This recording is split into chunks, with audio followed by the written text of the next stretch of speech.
So today we're going to be discussing a little game for the Switch called Strikers 1945. It's a fun little shmup. It can be found on the Switch eShop right now for right around $8. You can also get it physically from the Seiko? Wait, how the fuck do you say that? Dude, anyway? I have no idea, man. I think it's Seiko. The Seiko collection, Volume 1. That's actually where we got our copy, well, at least Carter's.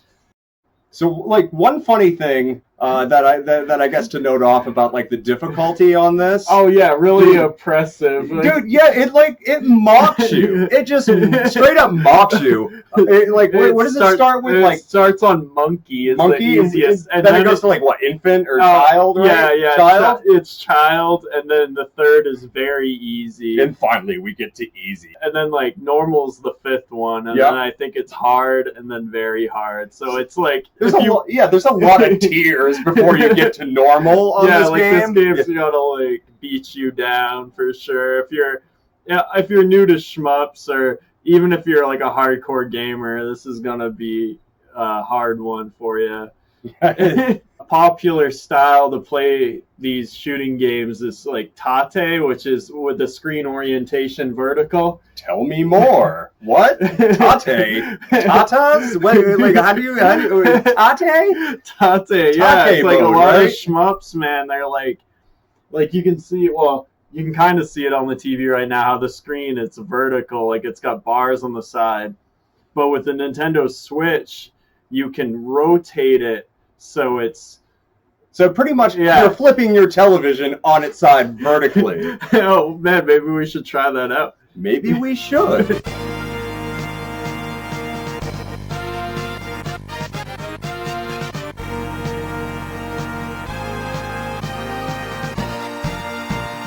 But I guess, like, you know, if you're playing this on your Switch too, and you just want to make it easy, fuck the television, you can just turn your tablet on the side. You can rotate your tablet, and they have this thing called the flip grip that you can get. Yeah. That will.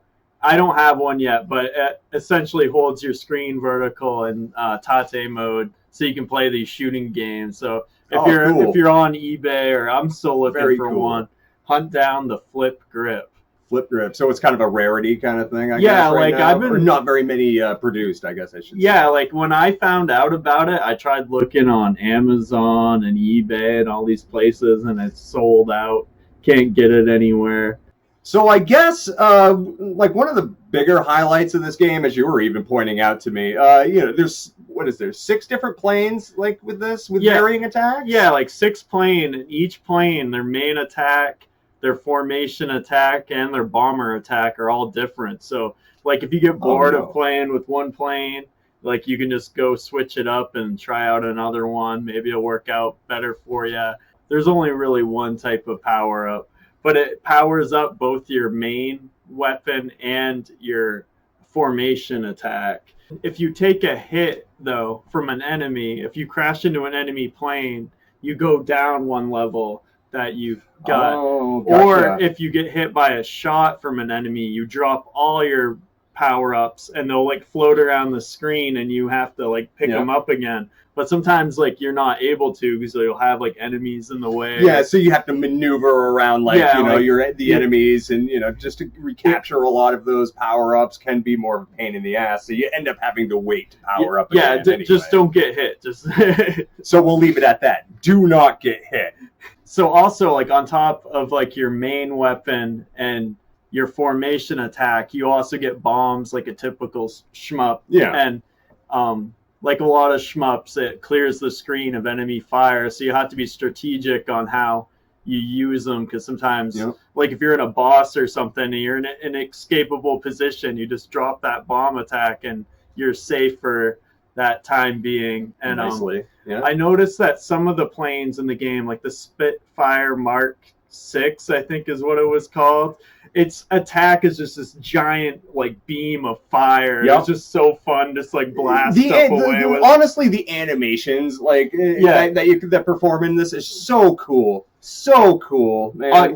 All the animations are like super good on here, and I also liked the Zero. The plane is just called Zero. It's a bomber attack. It's just like rain and lightning. It's just like really cool looking.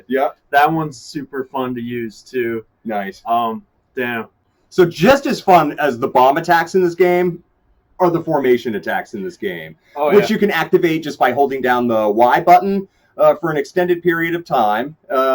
You know, some of the ones that I've encountered with the P-51, because, you know, it can block incoming enemy fire, which is also considerably helpful in a game that's fucking crazy. It's just as handy as like using a bomb. You know, everything that's right in front of you is not going to hit you anymore. So, but that attack, that specific attack, it takes a little bit longer to charge than some of the other formation attacks. So, it's like a kind of win-loss type deal, you know. So playing this game, one of my favorite bosses that I've encountered was Khabarovsk, I think. Some kind of, I don't know if it's Russian or what. Oh, yeah, the pronunciation's crazy. Oh, well, it's this giant Zeppelin-looking thing, like a giant blimp that can go down just as easy as the Hindenburg.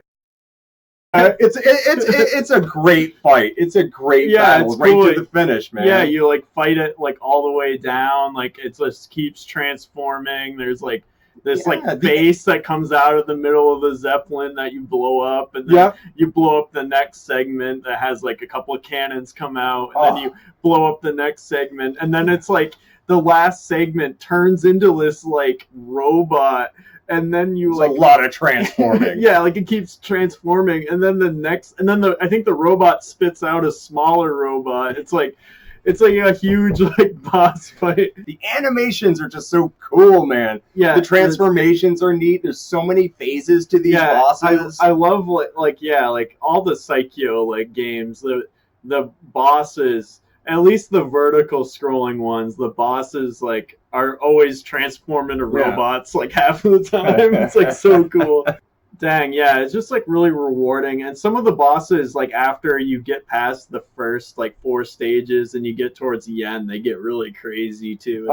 Like, oh man, it's insane. It's just so much variety. They definitely like knocked it out of the park with this one.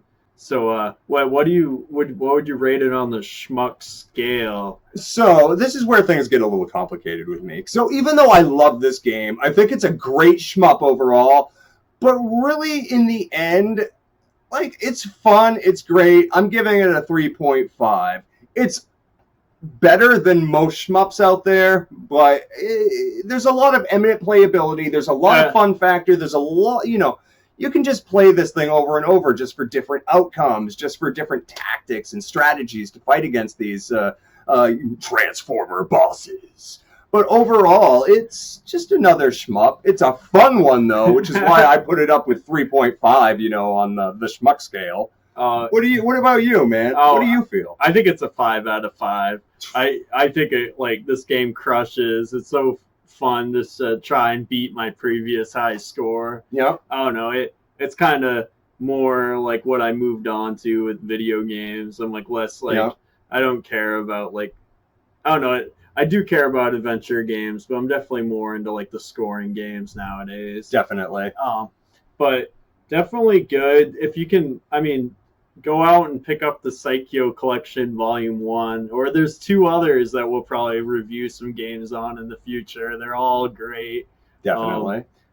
Strikers 2020 is an upcoming game in the Strikers series. How cool is that going to be? A brand new Strikers game? That will be cool, man. That will be cool. And this, wasn't it originally released on the Saturn, I believe? Yeah, like 1995 or something. So, yeah. So overall, too, it's held up very well. We're still talking about it today, and it's still getting releases, especially on newer consoles in this generation, like the Switch. Yeah. It's easy to say that this game is at least classic. Yeah, like the graphics, man. There's like 2D, like, animation is held up a hell of a lot better than a lot of the 3D games from 1995. Oh yeah, definitely. So you've been watching 2 Schmucks Discuss Strikers 1945, which you can find on the Nintendo Switch.